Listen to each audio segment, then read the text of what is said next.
Welcome to Rooted and Unwavering, a podcast and radio show which features leaders from all walks of life in conversations about courageous connectedness. How do we stay connected to our best selves, especially when we are challenged? What becomes possible when we truly stay committed to our own and others' greatness, also when we don't feel it? Join host Hylke Faber, transformational coach, facilitator, and award-winning author of Taming Your Crocodiles, and his guests as they explore leadership greatness in today's episode of Rooted and Unwavering.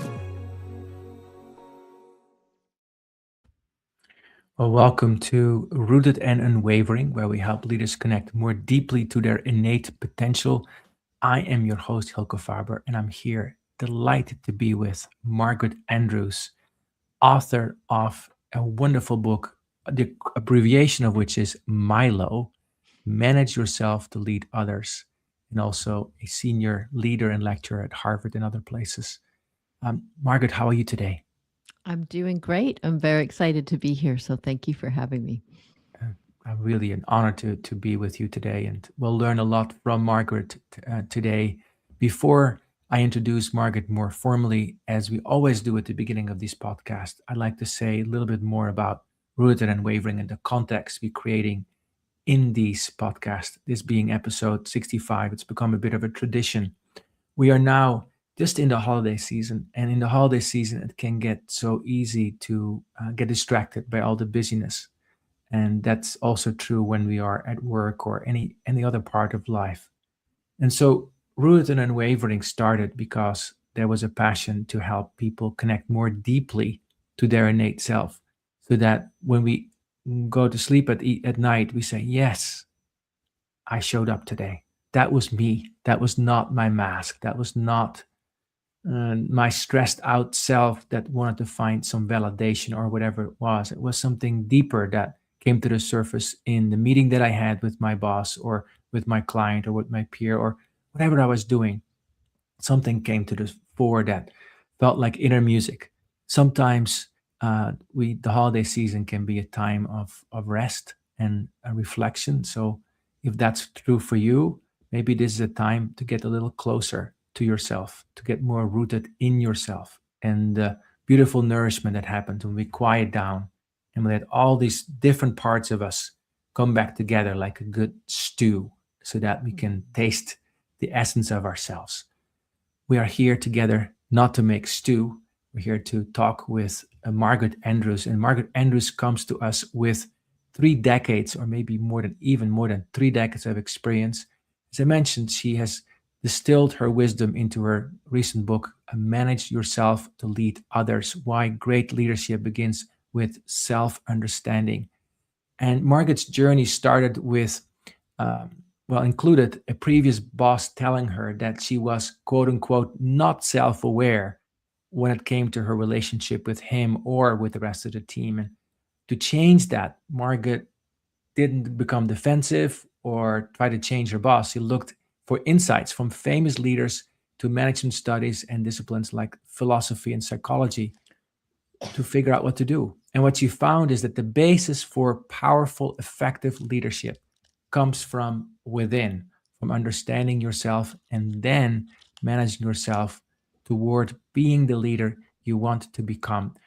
Margaret has been talked about, and her work has been talked about. She's written about in a variety of publications, including Business Week, Forbes, Wall Street Journal, Times of India.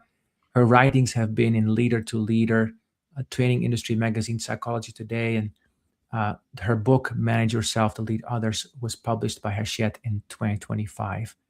Her course, Manage Yourself and Leading Others, is amongst the most popular classes and executive programs at Harvard. She teaches many other programs and is also the co-faculty director of the executive program for senior life sciences leader at Harvard Medical School.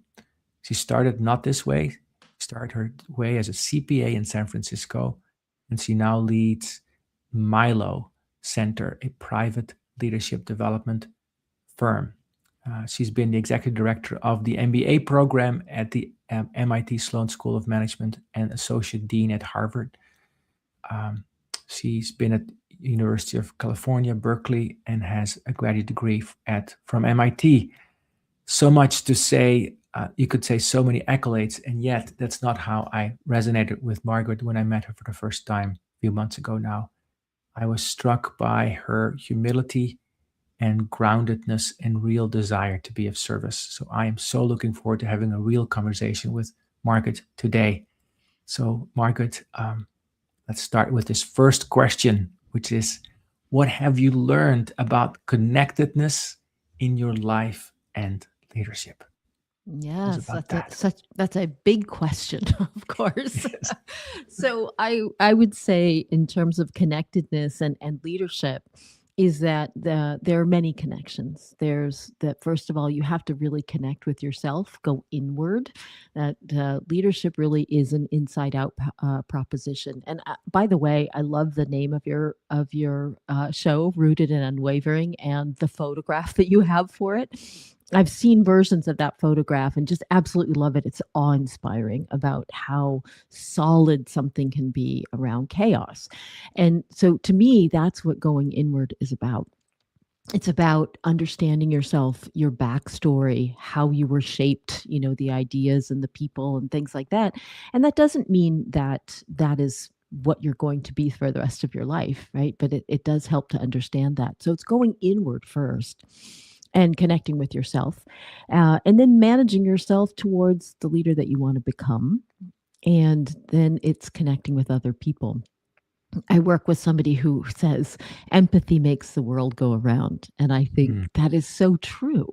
When you think about the people that have influenced you in your life, I mean, we have some people that were maybe not such great influences or influenced us in not a good way. But for the most part, it was the people that really gave you the grace, and taught you, mentored you, helped you see yourself, and to achieve what you could achieve. So I think there's just so much connectedness. We really all are connected, and I think if we recognize this more, we would live in a better world, really. Thank you for sharing, Margaret. I'm very struck by your talking about the backstory and also the grace of mentorship and having people along the way. And maybe, can you tell us a little bit about your own backstory of how Margaret has gotten to know Margaret? And I was very struck by that quote in your bio, your boss saying, yeah, no, not so self-aware. And I've been there and I still am there. My husband sometimes tells me that. So tell me about your backstory, Margaret. Yeah. So I would say, that when you mentioned that my boss said that and I didn't get defensive, I have to correct that. I felt extremely defensive in the moment. And it wasn't until later that I sort of calmed down and realized, my gosh, I think he's right.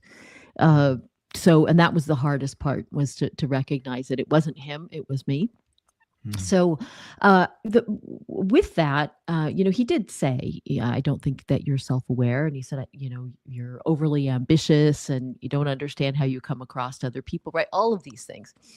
And so that is where I thought, okay, I do think he's right. My relationship with that boss is underperforming. And there were some people on my team that, for lack of a better term, I would say were kind of scared of me. And I did not like that when I really thought about it. And I didn't want that to be the case, but it was at that moment. And I wanted to change that. So I thought, what can I do? And that really started me on a search for how do I figure this out? And so I looked at anything that could help me, whether it was academic papers or books or magazine articles, history, philosophy, all kinds of different things. And what I found there was really has been the root of all of my teaching and speaking and things, is that understanding ourselves and managing ourselves is the root of not just being a better leader, but being actually a better person. I look at them as being very, very similar. And these are not really new concepts. If you go back and look at the inscription on the Temple of Apollo at Delphi, right, you see know thyself. And Lao Tzu also said something very similar. So it's not a new idea. It's one that we have to discover for ourselves, though. I think, we can say this, but very oftentimes it takes a difficult situation sometimes to make us really say, oh, maybe that's right. Maybe I need to look look inside and see things a little differently. So maybe take us to that place where your boss told you that, and your teammates were maybe scared of you. Your part of that was you being super achieving or overachieving or whatever it was. How did that version of Margaret come into being? Yeah, well, I think when we think about it, let me do a little bit of a side thing, and then we can also come back to this too. But because I think this relates to everybody, I do an exercise in the classes that I teach where I ask people to think about their very best boss, the one that they would work for again, etc. And I have them get one person in mind. It has to be somebody they work directly for. And then, I say, okay, now write down all the reasons why this person was your best boss, the big reasons, the small reasons, the thing that mattered to everybody, the things that only mattered to you, right? Could be anything. And I give them examples, etc. And they write them down. And then after they've got a longer list, I say, now go back and circle or highlight the top 3, the real reasons why this person is at the top of your list. And that takes them a little bit longer because it has to be 3, not 2, not 4. And then if they're in the classroom, if we're all together live, I'll ask them, I'll tell them, listen, I've done this for, almost 20 years. And the reasons that you have as your top 3 almost always fall into one of 3 buckets. And the first bucket is intelligence or IQ. The second bucket is around technical and functional skills. And the third bucket goes by many names. I call it interpersonal skills. It's called relationship skills, emotional intelligence, soft skills, whatever you want to call it. And then they have each one of their 3 reasons on 3 different Post-it notes, and I say, go put them up on the board where they belong, in which bucket. And what I think sometimes surprises people is that third bucket around interpersonal skills is way overweighted. And in fact, when I several years ago, I realized, gosh, the results are pretty much always the same, but I've never really counted. So I took down all those Post-it notes and I took them home and created this big Excel spreadsheet. And it turns out that over many, many different runnings of this, that 85% of the reasons why people say this person was their best boss are in the interpersonal category. And the remaining 15% is pretty evenly split between intelligence and technical and functional skills. And so that's a long way of answering your question, which is that in our early career and our early life, you think about in school and early career, we are we focus a lot on intelligence and these technical and functional skills. How good are you at math? How good are you at writing? Right. And so those are the things that get us in the door and sometimes get us to our first promotion. And from then on, it's the other stuff. But because that's sort of built into the way we operate and the way the world looks at us, I think we tend to continue to focus on those things. And I certainly did. If I could come up with the right answer, then that, let's do it, as opposed to listening to other people. I understand. Very struck. The 15% is what we're trained on regularly in school, math and writing and technical skills. And the 85% is the interpersonal skills, which is not something that we promote from within in terms of needing to look at that. So tell us about, what have you learned about Margaret? Like what does she find brings her joy and makes her maybe a good leader? And what is she afraid of? Yeah. So what I found in doing all of this work on myself was that it was interesting, and it is work to do this, Mm, um, but it made a difference in my life. mm, It made a difference. It made me, I think, a more effective leader, and I think it made me a better friend, a better spouse, parent, all of these kinds of things. And so I decided to create a class with that, mhm, and it's become a pretty popular one. I've also, done some keynote speaking on that, and people generally get it.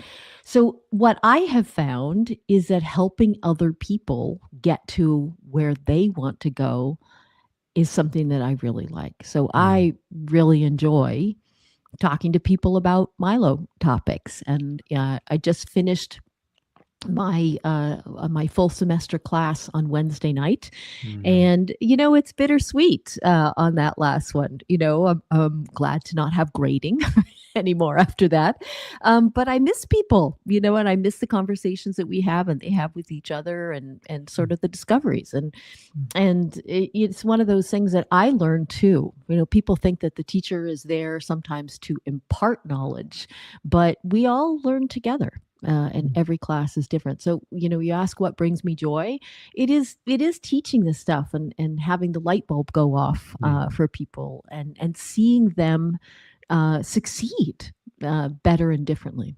That's beautiful. And then the other side of it, uh, what are some things that you might find difficult, and maybe have fear or anxiety about, that you're working with yourself to bring forward the Mm. best version of you? Yeah, I mean, I think sometimes, and I'm sure I'm not alone in this, is that sometimes I'll hold back, right? I'll hold Mm, back on an idea, or saying I'm not so sure about that, mhm, type of thing. There's part of us that wants to go along and get along, and that's mm, a survival skill. But it also sometimes can make us a little bit, maybe we're not as, I don't well, I'm struggling for the right word here. We're not as and I don't really like the word authentic, but that's the word that's coming to mind. I think authentic is one of those overused words that is so yeah, overused it yeah, doesn't mean anything. right. But what I mean is that we're just kind of not being honest. I'd say perhaps with Yes, ourselves, and perhaps with other people, and so that's always something I think I'll be working on. I think we all can resonate with that. And now I'm curious about, in what situations, you don't have to be very specific because we're on air here, but just still curious, in what situations do you find honesty uh, most challenging? Like, what is, Mm, and to me, it's such an important, as you think about it, such an important part of leadership, because when I work with leaders and when I work with myself, the greatest breakthroughs usually happen when we stop circling around mhm, and we actually mhm. start to talk about what actually is going on and daring to face it. So tell us about, what situations do you find it hardest to do that, and maybe what you've learned to get through Yeah, that. I would say one of the biggest things that I've learned, and was something that is something I'm continuing to learn, is around perspective taking. That is understanding that different people have different perspectives, and it's not a right or wrong.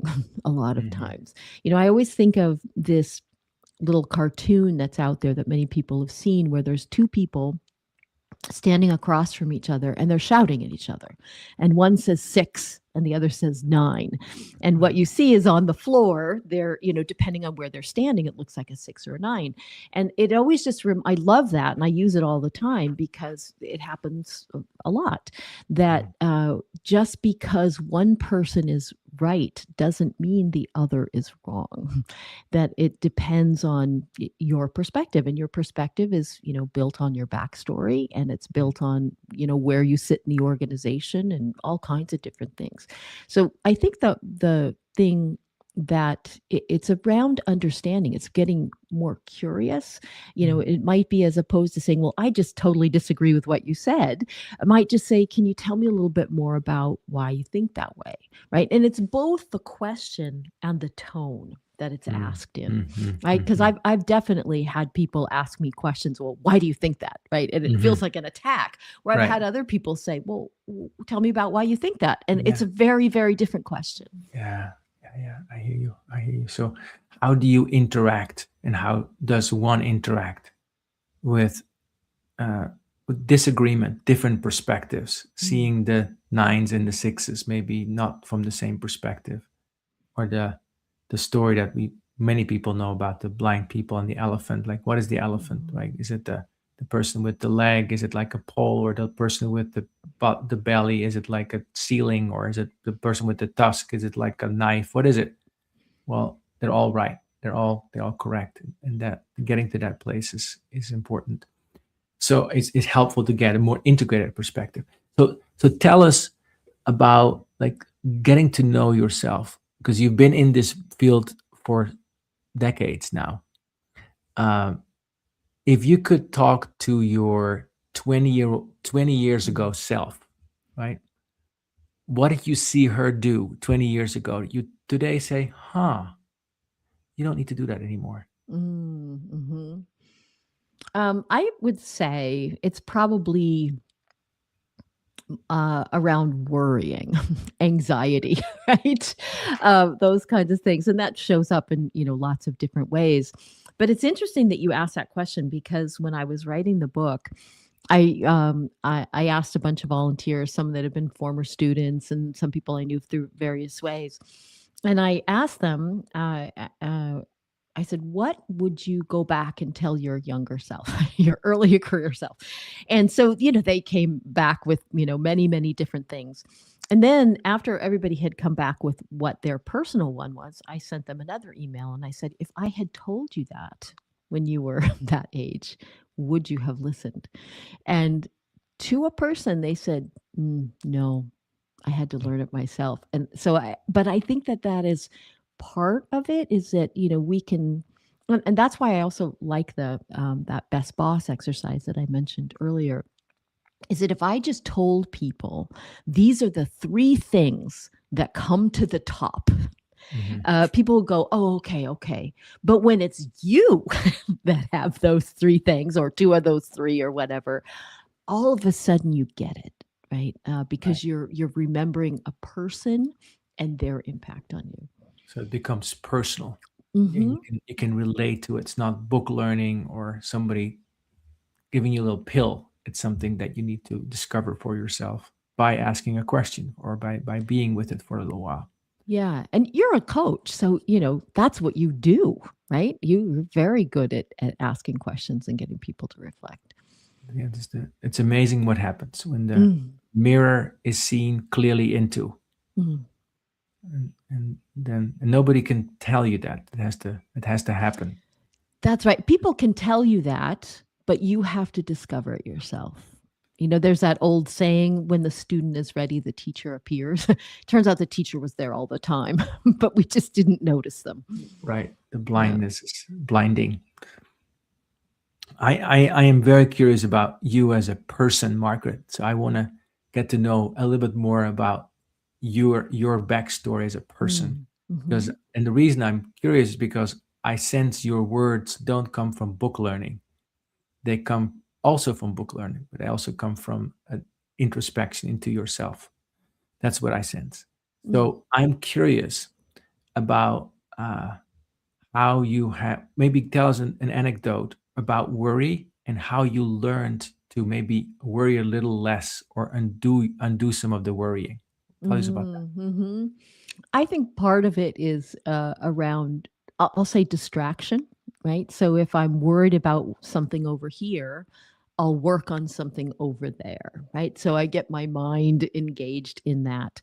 Um, but the other is, if you think about it, if a friend calls you and they're talking to you and you can counsel them, oh, don't worry, here's all these other things, etc., but we don't do that for ourselves. And I find that one of the most effective things is to, if you're upset, whether you're worried or angry or one of these emotions that don't feel so great, one of the best things to do can be to write about it, just free form writing, kind of dump whatever is in your head because there is something about getting it out of your head or out of your body and onto paper. Because then when you read it, it's like a friend talking to you, and you can't, it's very different than when it's bouncing around in your head. So when it's on paper, you can look at it and go, well, that's kind of silly. Why are you thinking that? Why are you worried about that? Because that's what you would say to your friend. And I also tell people, I said, I ask people, how many of you are afraid that somebody would read what you just wrote? And lots of hands go up, mine included, sometimes. And so I say, well, that's what paper shredders are for, right? Is it, it does what you need it to do, and then you can shred it or burn it or whatever you want to do. Right. So getting a sense of perspective. One of your colleagues from Boston, Ron Heifetz, talks about the balcony. He's been doing that for decades. I'm sure you're familiar with that. That sense of that. That's one way to get in the balcony of yourself, to write out your thoughts as a journal almost, and get some perspective that way.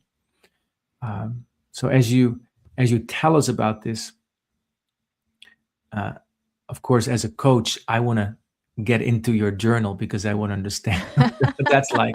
But I'm going to also respect your privacy in that. Maybe, many people listening, and many people that I coach, I often get a front seat on people's most intimate moments in leadership and in life, right? And a lot of these moments are beautiful, and a lot of them are challenging. And in today's day, many people are going through challenging times. So I find it often helpful for people to hear from people like yourself, who ostensibly have made it. It's like there's always this perception of people that have made it, to tell us about maybe a harder time that you've been through yourself, and how you worked through that.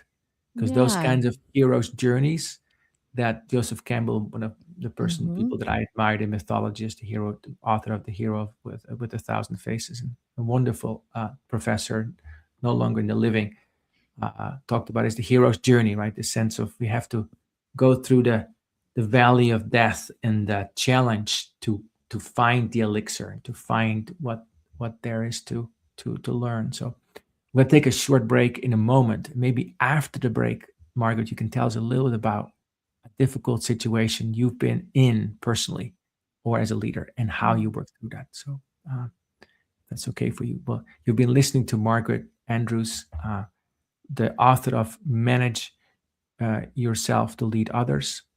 And on Rooted and Unwavering, we've been talking about the importance of taking perspective and being honest with yourself and others. I'll see you after the break. You are listening to Rooted and Unwavering, presented by Growth Leaders Network, the leadership, team, and culture development company. If you would like to learn more about working on connectedness for yourself, your team, or organization, please contact Growth Leaders Network on LinkedIn. And now, back to the show. And welcome back to Rooted and Unwavering, where we look at all parts of life. Margaret has been talking to us about the grace of great teachers, our mentors, sometimes not hearing the feedback when it's right, staring us in the face. Also, the backstory and being willing to face your own backstory. So, Margaret, are you willing to share a bit about maybe a challenging time you went through and how you worked through it and what you learned in the process? Yeah. I mean, I will go back to that time when my boss said, you're not self-aware, because in my life and my leadership, and it changed everything for me. So I will say a couple of things. One is that was not easy. And my initial reaction was absolutely defensive and angry and how dare you kind of thing. And the hard part was looking in the mirror and saying, oh my gosh, I think he's right. So I would say that, and it did change things, right? That was kind of one of my crucible moments. But the other thing I'll say is that that something I learned was when my kids were younger, we used to go for a week in Maine every summer, and my parents would join us, etc. And the highlight of the week was going river rafting down the Kennebec River. And so, it was some class 4 rapids and things like that. And, most of us are swimmers. So, it's fine if we get kicked out of the raft. But I loved it when they did the safety briefing, because they talked about all the things you're going to see on the river and things like that. And then what happens if you get kicked, bounced out of the raft, which happens with some frequency.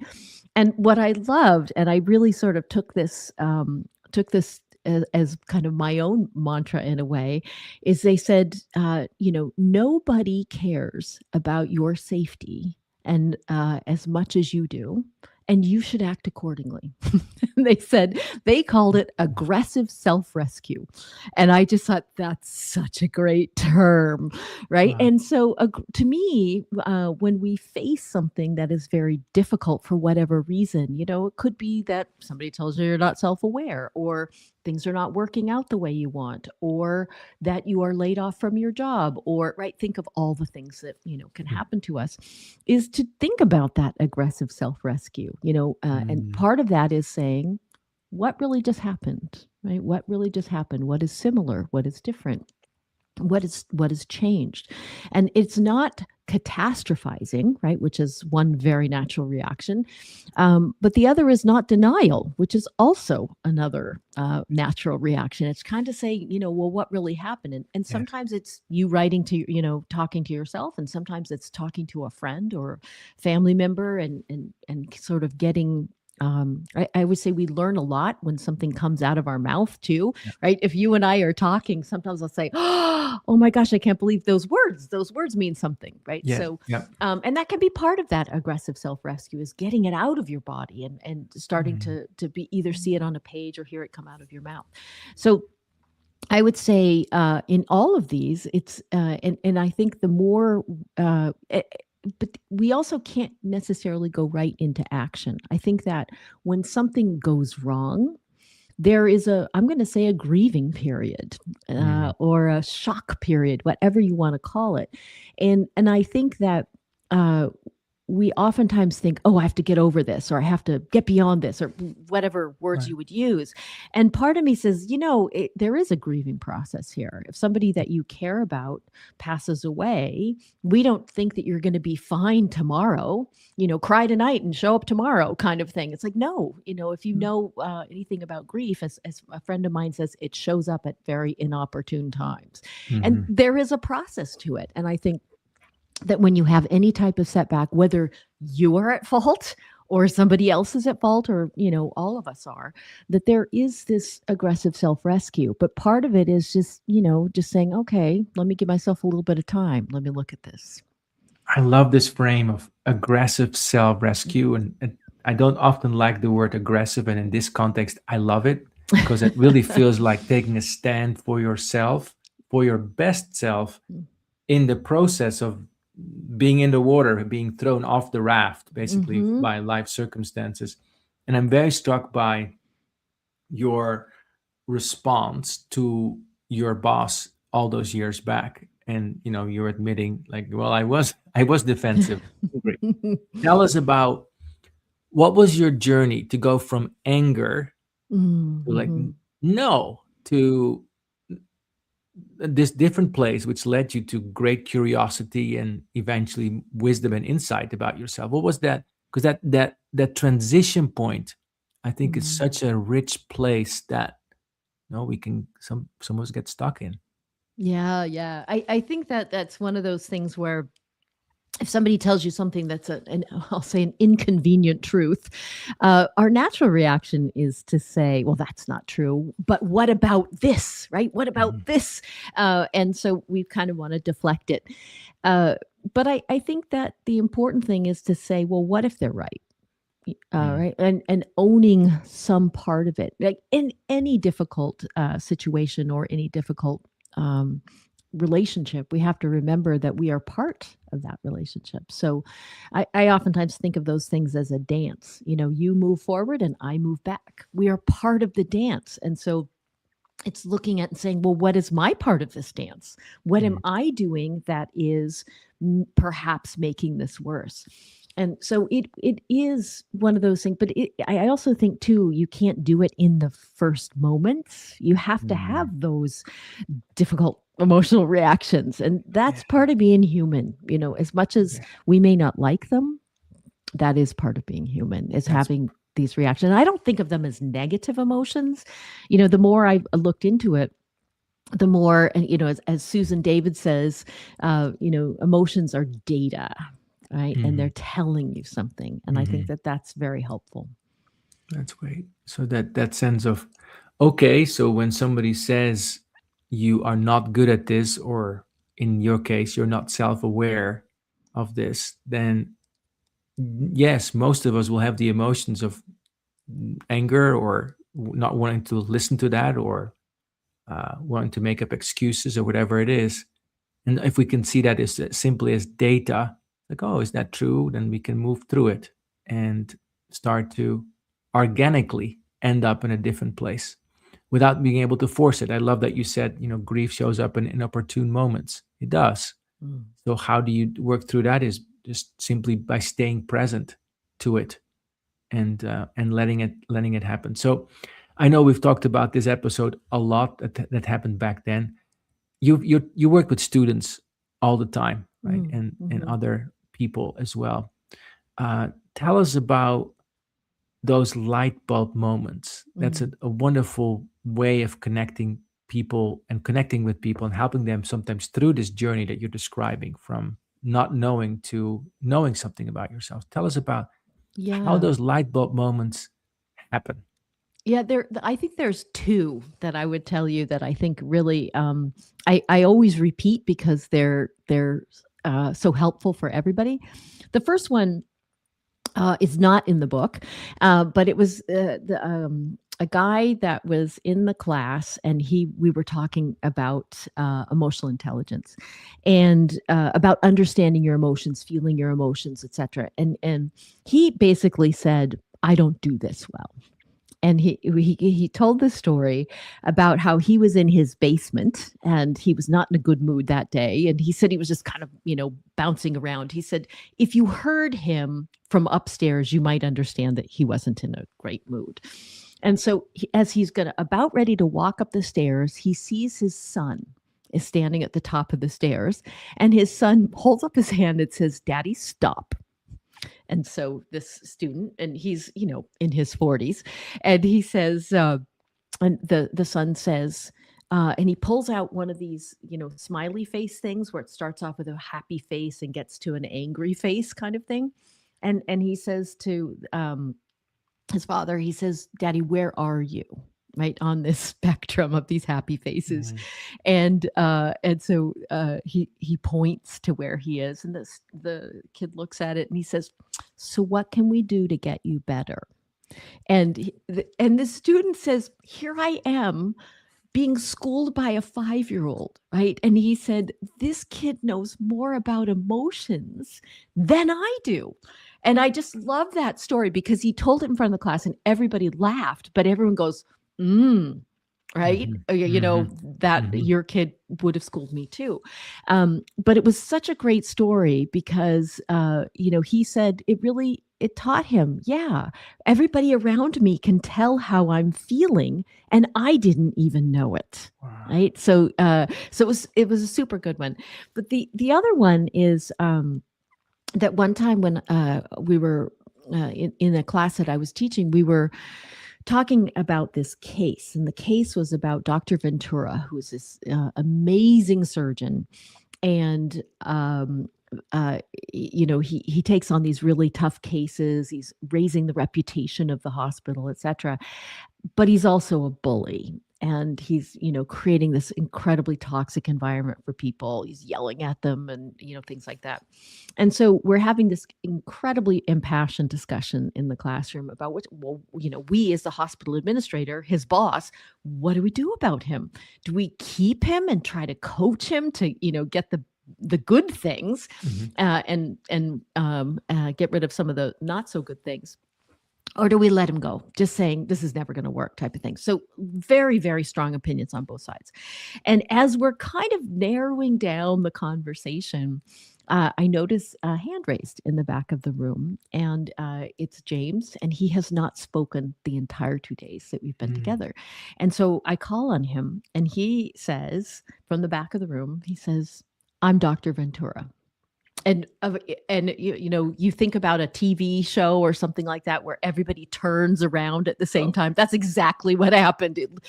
I wish I had a video of it. But and then he realizes what he just said, and he said, "Well, I'm not the real Dr. Ventura." He said, "I'm not a surgeon." He said, "I'm an engineer." And he said, "But pretty much everything else about that case could have been written about me." He said, "I'm a really good engineer, but I've been a terrible teammate and an awful manager." And he said, reading this case and listening to this discussion has been kind of horrifying. And he said, "I was recently passed over for a promotion, and now I know why."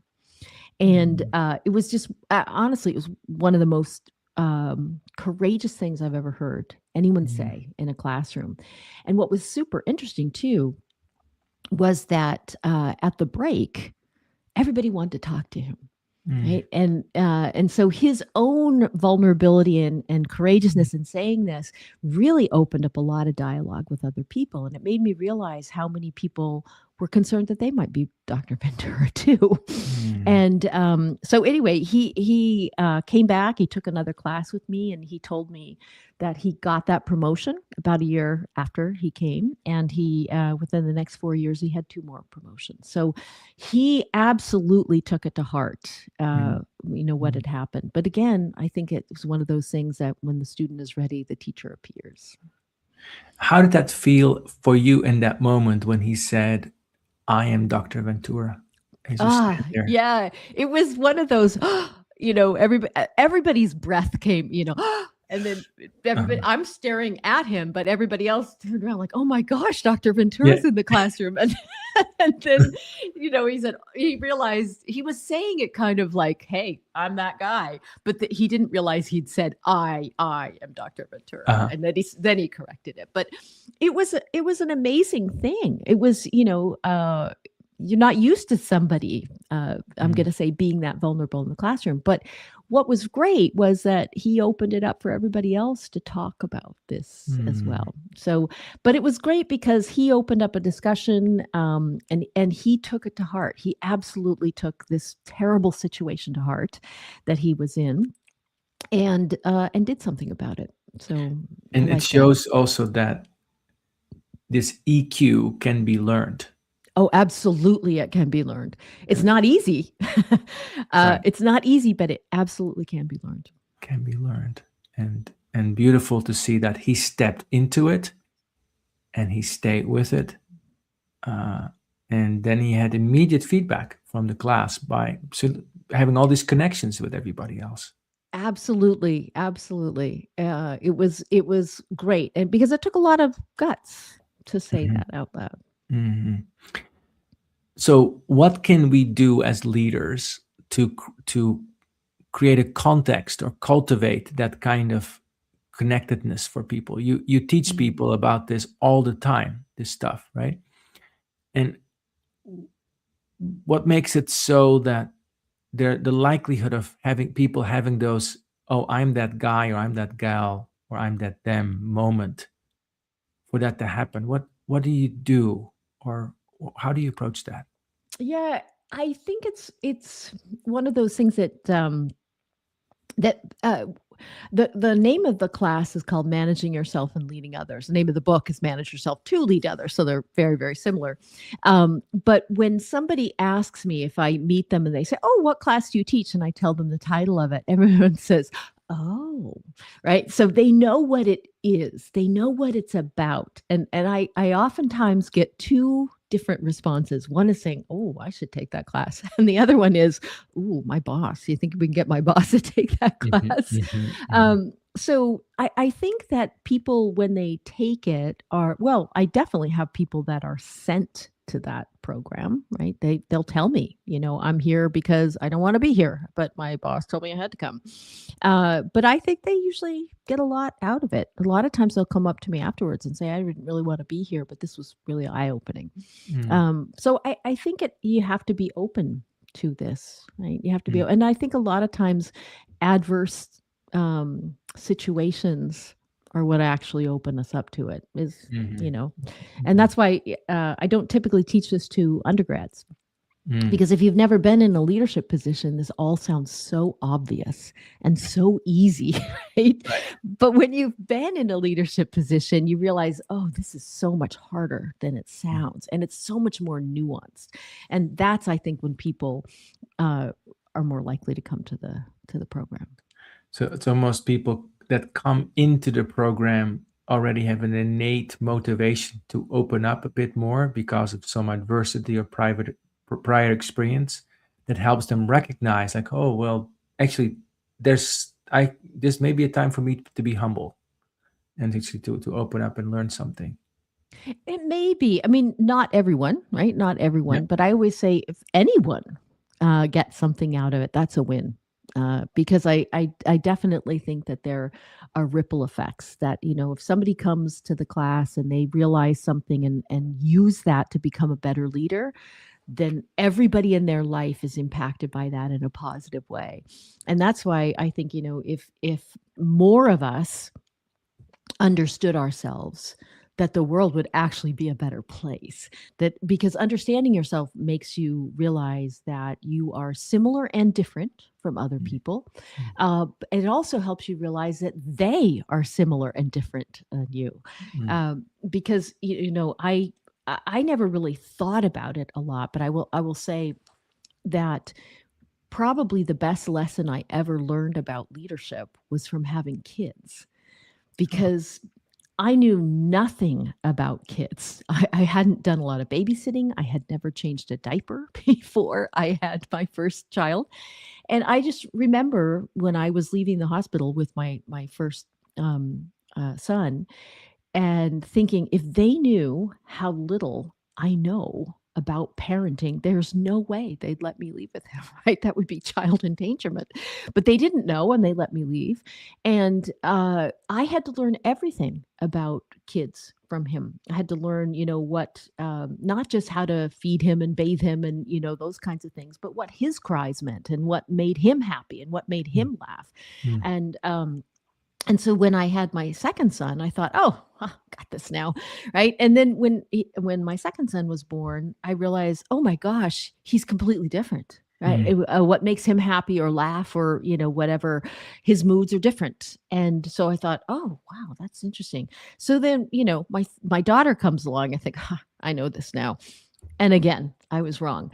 And that was when it really hit me as the epiphany that if my own three kids, my own genetic material is not the same, why would I expect some random collection of strangers at mhm, work to be mm. even remotely similar? And that really was one of those things that's like, Ah, of course. But yeah, why didn't I think about that before? I think it was, again, I had to go through it to recognize it.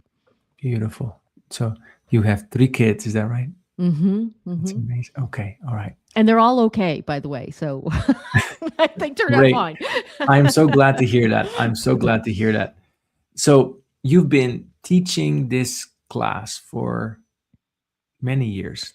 How many I've years? been teaching the class for almost 20 years, I think. Almost 20 20 years, years. yeah. Wow, that's like a significant Oh, chunk a of long life. time, yeah. Yeah. Chunk of life. What motivates you to keep doing it? I'd say a couple things. One is I love that light bulb moment when you see it. You can Yeah. you can see that somebody like, oh. I will tell you, there was one time when I was doing that best boss exercise, and there was somebody that looked a little confused. And so I went over to them and I said, is everything okay? And they said, yeah, but I'm just realizing that my best boss, was actually not the smartest person on the team. And I said, that's okay. And she looked at me like she had never thought about that before. And she said, oh. And then she came up after me and she said, I work in a place with a lot of very smart people, and I just always assumed that the leader was the smartest person. That's why they were the leader.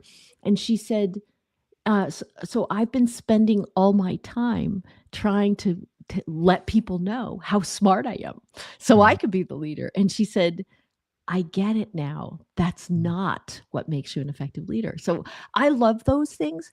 But the other thing I'll say is that, because it reminds me of it all the time, right? I am going through it as they are too. So it's just a constant, near daily reminder for myself. Those are two of the things. I love helping other people, but it helps me too. I love that. I love to help others to get to and through their light bulbs. I love that that anecdote of not the smartest person in the room is the leader. Yeah, Something yeah, else going on, which is related to your 85% you talked about earlier. yeah. And then the sense of having a constant reminder of the work that you're doing on yourself, that we're doing on ourselves. Mm-hmm. So as you look ahead in your own life, what do you feel called to contribute or learn or grow into in your own life? Great question. I would say kind of leaning into what I'm doing. I'm really enjoying what I'm doing now, and I'm seeing results with it with other people.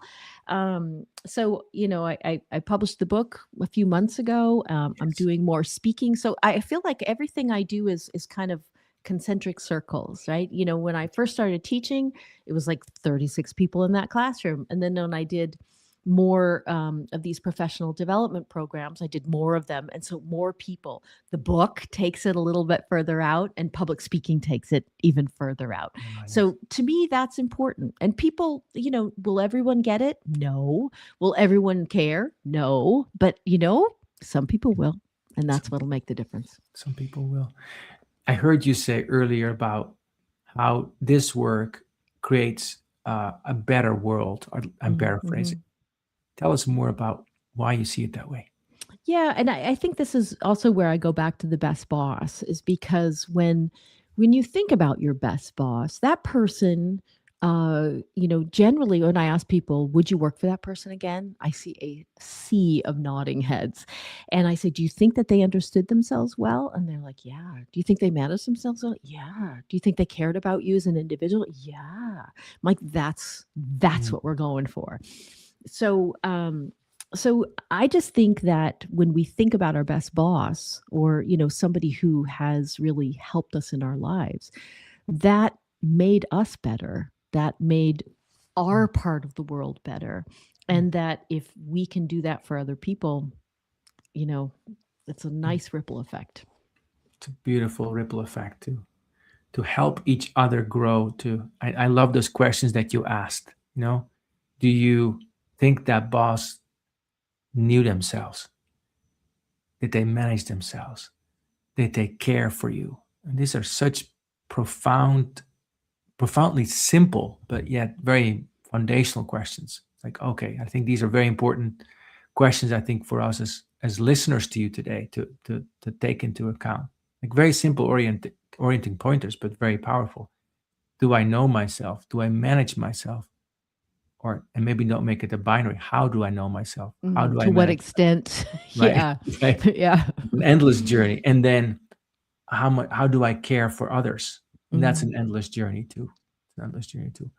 What would you say to a person who is today not feeling it, where they may be in the midst of this challenge, they may be in the midst of this boss telling them something about themselves they don't want to hear, or something in their life is really not working and they're feeling not great about it? What would you say to a person like that? would maybe two different things, right? Depending on where they are in that process. But the first part is, when you're in denial, just remember that we judge ourselves by our intentions and other people judge us by our behaviors. So you may have intentions for being a wonderful boss or teammate or whatever, but excuse me, if your behaviors are not showing that, they're always going to judge you by your behaviors. And the other is that we are all always a work in process, that we are continuing to evolve throughout our lifetime. And that's a good thing. And also, so is everybody that works with us and for us and around us and in our families, right? We're all a work in progress. So we all have the capacity to improve in whatever way we choose to. Well, in whatever way we choose to. I like this feeling of, just like me, that other person is a work in progress. Mm-hmm. And that gives me a sense of, like, okay, this moment is not the end, whatever the thing might be going on that's going on. Mm-hmm. We're getting towards the final bit of our conversation, which went by very fast for me. So tell me about, if you think back of what you taught yourself in these last 20, 30 years. And if you had to sum it up in a sentence or two, what would you say that was? Oh gosh, that's a great question. That's a very hard question. So if you had to sum it all up, that I would say that you have an awful lot of agency. We all have a lot of agency in our life. And I'll go back and borrow something that, a quote that I find so helpful, and it's by C.S. Lewis, the British author. And he said, "You can't go back and change the beginning, but you can start where you are and change the ending." And I just think that is such a lovely quote. And it really resonates with me because I think we all have agency. There may be things in our past that, are not something you love or, could have been something that you did or somebody else did. And you can't change that, but you can change what you do going forward. And that's where I think the agency part comes in. That's so beautiful. Sitting in your agency, you can't change the beginning, but you definitely can start from where you are right now and change the end. That's from right. where you are. Yeah. Very powerful. I've learned so much sitting with you today, Margaret. I've learned about the power of being willing to see information in your emotions and not see it as reality, but just as data, and being willing to accept our humanness when stuff hits us. I have a perfectionist in me that I almost was a monk at some point, likes to be in a Zen state at all time, and I don't succeed all the time, and of course I can't. Right? That makes me inhuman. That's right. That's right. Yeah. That sense of like, okay, this is about accepting exactly where I'm right now, and then this superimposing the agency you just talked about. This, like, okay, I always have the option to move forward and change what comes after. I cannot change what came before. And the other side of that was the questions you asked. How well do you know yourself? How do you manage yourself? Those are two different things. Very different things. Yeah. And how do you care for others? And that being a leadership orientation, maybe a primary leadership orientation, probably quite radical for some of us to even consider that. I think that the 85%, 15% you talk about is inverse in many people's minds, even those that are a little bit later on in a career, that we might still be tempted to be the expert. So as we're getting to our final minutes here, what would you like to say by way of closing? Oh gosh. I would say kind of the things that I mentioned before is that you are a work in progress, right? And as long as we live, we're a work in progress. You can always make adjustments as you go on whatever it is that you're working on. That doesn't mean it's easy. Making anybody who's ever tried any type of change knows that it is possible, but hard. So give yourself a little bit of grace as well in that. And I go back to something that I think has always been a helpful reminder to me is that, we judge ourselves by our intentions, but other people judge us by our behaviors. And so sometimes when we're getting a reaction to us that is not what we were expecting, sometimes we have to look in the mirror because it could be our behaviors are not what we thought they were. Not what we thought we were. And there's one sentence that you mentioned about being a new mother, saying, this is new for me. And I'm thinking, how can we be those parents to ourselves and still go forward and say, I don't know how to parent myself through this moment, but I'm going to find out because I'm a work in progress. It's been such a pleasure to sit with you, Margaret. If you like listening to this podcast, Rooted and Unwavering, we are on Spotify and other places. You can find us there. You've been listening to Rooted and Unwavering here with Margaret Andrews, the author of Manage Yourself to Lead Others, the book you can find anywhere. You can find Margaret Andrews also online, linked in other places. You've been listening to Rooted and Unwavering, where we help leaders connect more deeply to their innate potential. I'm your host, Hylke Faber, and see you next time.